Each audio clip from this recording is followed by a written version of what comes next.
নমস্কার বন্ধুরা, কেমন আছো? শুভ সকাল।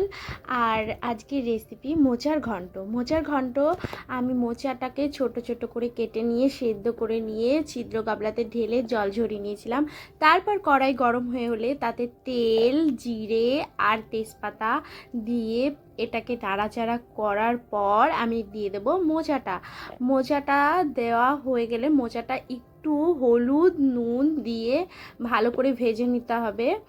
ভাজার পর কিন্তু মশলাটা দেব। আজকে আমি চিংড়ি মাছ দিচ্ছি না, চিংড়ি মাছটা অ্যাড করছি না এতে। তবু নিরামিষ হলেও, নিরামিষ বলতে কি পেঁয়াজ রসুনটা দিয়েছিলাম, চিংড়ি মাছটা দিইনি। তবু চিংড়ি মাছ ছাড়াও মোচার ঘন্ট খুবই ভালো লাগে। বাঙালিদের একটা প্রিয় খাবার মোচার ঘন্ট। আমার তো খুবই ভালো লাগে। এতে যখন গরম মশলাটা দেওয়া হয় তখন একটা মাংস সেন্ট ওঠে। ছোটোবেলা থেকেই ভাবতাম যে আমাদের বাড়িতে ভালো কিছু একটা রান্না হয়েছে। মা যখন মোচার ঘন্টটা করতো খুবই ভালো লাগতো খেতে। এখন তো বাচ্চা কাচ্চারা এসব খেতেই চায় না। তো দেখো, আমি মোচাটা একটু ভাজা হয়ে এলে আমি পেঁয়াজ, রসুন, আদা বাটা দিয়ে দিলাম। আর এদিকে জিরে আর শুকনো লঙ্কা একটু বেটে রেখেছিলাম, সেটা এর মধ্যে দিচ্ছি।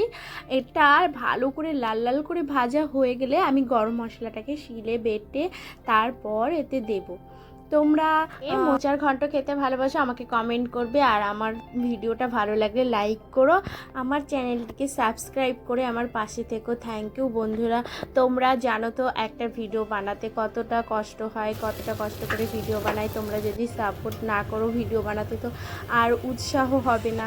তোমরা সাপোর্ট করো, পাশে থাকো, তাহলে ভিডিও বানাতে উৎসাহ হবে, আরও ভালো লাগবে। আরও সুন্দর সুন্দর রেসিপি নিয়ে আমি আসবো তোমাদের সামনে। নমস্কার বন্ধুরা, টাটা, বাই বাই। তোমরা সকলে ভালো থেকো আশা করি, আর আমিও ভালো থাকবো, না হলে ভিডিওটা বানাবো কী করে। Bye bye.